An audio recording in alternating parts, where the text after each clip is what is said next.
घर की हालत देखो घर तो भैया देखो थोड़ा सा दिखाऊंगी। अब मैं लगूंगी कर्री पड़ के काम पे काम करके जब मिलूंगी भाई है। क्या ही बताऊं, सच में इतना दिमाग ख़राब है ना कि बस पूछो मत ना। मुझे तो इतनी गुस्सा चढ़ रही है कि जितने दिन मज़े लिए ना, मैं 15 दिन में अपने घर पे आई हूँ, लेकिन सबरी मेरी कचाई निकल गई, सब रखाया पिया निकल गया। यहाँ पे अलमारी सेट कर दिए मैंने और खिड़कियों पे इतनी इतनी धूल कि सब चिपक रहे थे। कूलर भर लेते थे और चलावे।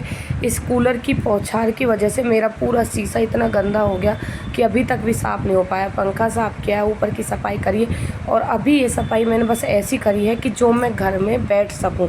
बैठने लायक भी जगह नहीं थी घर में। आपने देखा था जब मैं आई थी तब का भी सीन दिखाया और अब भी देखिए मेरे बच्चे ने काम करवाया। भाई थक गए हैं, ये तो सो गई है लाली और ये दोनों फ़ोन में लग रहे हैं। यहाँ गेट देखिए, गेट भी मैंने साफ़ कर दिया। अब चलिए किचन की तरफ, किचन का भी गेट साफ़ कर दिया है।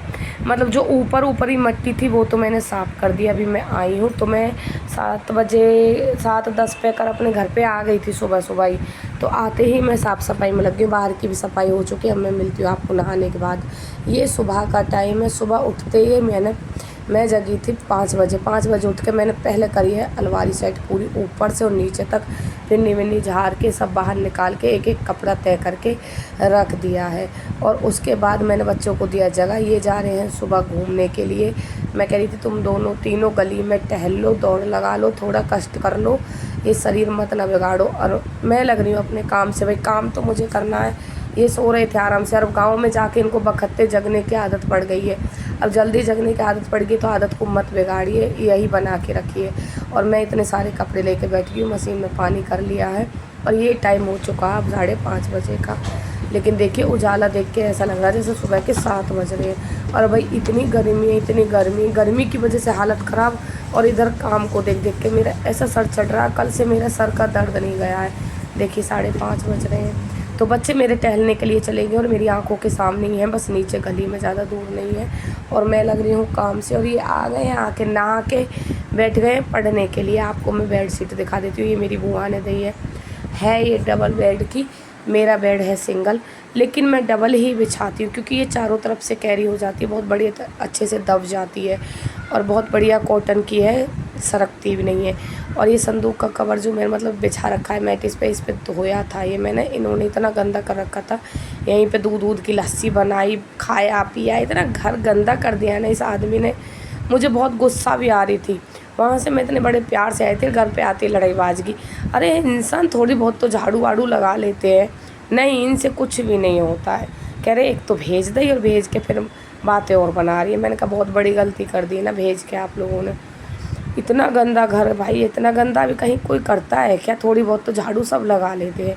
यहाँ देखिए सीढ़ी पे साफ़ कर दिया मैंने, चप्पल साफ़ करी है, ये अपनी जूती साफ़ करी है, बच्चों की चप्पल, लाली के जूते, बेड शीट धोई है। और ये इतने सारे कपड़े हैं जो कि ये धुले हैं और बहुत सारे अंदर रख भी दिए जो संग के संग सूखते गए थे। तुरंत रखती गई और तुरंत धोती गई और चारों तरफ काम से लग गई थी। कभी किचन में जाके करूँ, कभी रूम में जाके करूँ, कभी बाहर आके करूँ और इधर मशीन भी चल रही थी। कभी कपड़े निकालूँ, धोऊँ, सुखाऊँ, बस पूछो मत ना।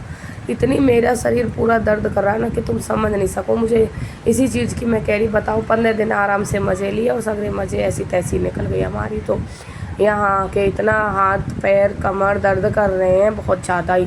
और बिना करे मेरे से रहा नहीं जाता है, मेरे से नहीं बैठा जाता कि भाई थोड़ा थोड़ा ऊपर ऊपर कर लो और आराम से बैठ जाओ। नहीं, यहाँ मेरी बेटी ने भी इतनी मदद करवाई, बच्चों ने मेरी ने बहुत मदद करवाई, बहुत काम करवाया।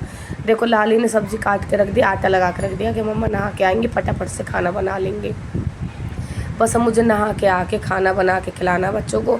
बच्चों ने वैसे मेरे ने नाश्ता कर लिया, सभी ने दही और केला खा के आराम से पढ़ाई कर रहे हैं। सारे डब्बे भी ऐसे चुपका रखे थे, नहीं तो इन्होंने कुछ बनाया घर पे, ना तो खाना बनाया ना खाया, फिर भी घर इतना गंदा कर दे। एक तो इनकी भी गलती नहीं है, 3-4 बार तो आंधी आ चुकी थी और मैं तो अच्छे से कवर कर लेती हूँ, गेट लगा दिया, खिड़की लगा दी, पर्दे वर्दे एकदम बंद कर दिए। ये करते ही नहीं है, ये ऐसे छोड़ दे के चले जाते थे बस ताला लगा के अपने काम पर। अब बताइए तुम कौन सा काम छोड़ोगे और कौन सा करोगे? फ्रिज को देखूँ तो फ्रिज भी पूरा चिड़ा हुआ पड़ा एकदम, इतना गंदा। मैं आटा छोड़ गई थी, वो आटा भी इनसे फेंक ही नहीं गया, वो भी फ्रीज में ही सड़ रहा था।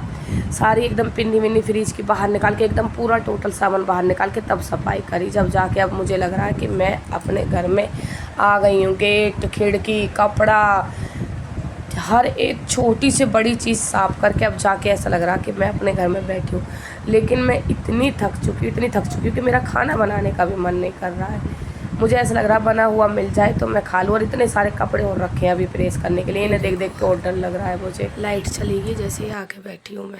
घर की साफ़ सफाई हो चुकी है और अब जाके ऐसा लग रहा है घर कि हाँ, मैं जैसा छोड़ के गई हूँ वैसा ही मिल गया है न। इतना गंदा घर भाई, सच में इतनी मट्टी जम, हर चीज़ पे इतनी मट्टी जम रही। देखो वहाँ ऊपर स्लिप पे, और ये तस्वीर है इन पर, मतलब कोई ऐसी चीज़ नहीं थी, चम्मच से लेके और बड़ी से और छोटी से लेके हर चीज़ पे इतनी मट्टी जमी पड़ी।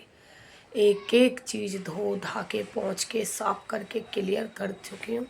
सब एकदम फाइनल है, सब एक इतना सा भी काम नहीं छोड़ा। मैं कह रही थी मशीन में कलर लगा लूँगी क्योंकि और बहुत ज़्यादा काम था। और पहले मैंने धुली, सबरे घर की धुलाई करी पहले, उसके बाद पोछा लगाया है क्योंकि धुलाई से ही निकली है। बहुत ज़्यादा मट्टी जम रही थी बेड के नीचे, उधर संदूक के नीचे, अलमारी के नीचे, और ये शीशा सरकाया, वो अलमारी सरकाई। ये सरका के पूरा धो के, किचन की टहले अहले धो के अच्छे से सरफ लगा के। लाइट नहीं आ रही, बहुत देर की लाइट गई और इतनी ज़ोर से नींद आ रही है ना, इतनी ज़ोर से नींद आ रही है, बहुत तेज़ नींद आ रही है। सच में इतनी थक गई हूँ मैं, इतनी थक गई हूँ। अब मेरे सगरे नाखून टूट जाएंगे। देख कितने बड़े बड़े हैगे वहाँ बैठे बैठे। आज पंखा की सेटिंग बिगड़ गई है, कल बहुत अच्छी आना था और आज तो ये है दोपहर बाद का टाइम है, 4 बज रहे हैं। सबकी नींद पूरी हो चुकी है और भाई इतनी नींद आ रही है यहाँ पे आके, इतनी नींद आ रही है बस पूछो मत ना। काम करके खाना खा के मैं गई सो, और अभी आंधी आने वाली है, मौसम कुछ ऐसा ही लग रहा है। तो भाई वहाँ पे मैंने इतना ध्यान नहीं दिया था किसी के कमेंटों के बारे में, तो मैंने अपने घर आके रात बहुत सारे कमेंट देखे, पीछे तक की वीडियोस पे जितने भी कमेंट थे वो सब देखे हैं। मतलब जो मैंने भंडारे की लाइव गई थी और मैंने व्लॉगिंग करी है, व्लॉग बनाए हैं, शॉर्ट डाली हैं, सबके कमेंट चेक करे हैं। तो भाई कमेंट बहुत ज़्यादा कर कमेंट यही थे कि ये परिक्रमा कब तक की है, कितने दिनों में कंप्लीट होती है और कितनी है, कैसे लगती है। तो भाई आप खुद ही अंदाज़ा लगा लीजिए, 84 कोस की परिक्रमा है। तो इस चीज़ का खुद अंदाज़ा लगा लीजिए, 84 कोस में एक कोस में क्या किलोमीटर होता है, कितना किलोमीटर हमें चलना पड़ता है, अंदाज़ा लगा लीजिए। मैं आपको इतना बता देती हूँ कि 84 कोस की है, 84 कोस चलना पड़ता है जब जाके ये कंप्लीट हो पाती है। और रही बात ये अभी कितने दिनों तक की है, तो ये मतलब है अभी मावस तक की है, और शायद मावस है 16 तारीख की, तो 16 तारीख को ये परिक्रमा समाप्त हो जाएगी। जब हम आए थे आपने देखा भी होगा, मैंने बताया भी था व्लॉग में कि अभी इतने हैं नहीं, बहुत कम लोग हैं। तो भाई मैं अपनी बात अधवर में छोड़ के आ गई हूँ बाहर कपड़े उठाने के लिए, क्योंकि आंधी का मौसम बन रहा है, जैसे कि आंधी आएगी। बहुत बेकार मौसम हो गया, बहुत तेज़ हवा चल रही है। तो ये 5-6 बैग हैं, तीनों मेरे बच्चों के, एक मेरा है, 4-5 बैग हैं जो धुले हैं। अभी कपड़े रख दूँ संभाल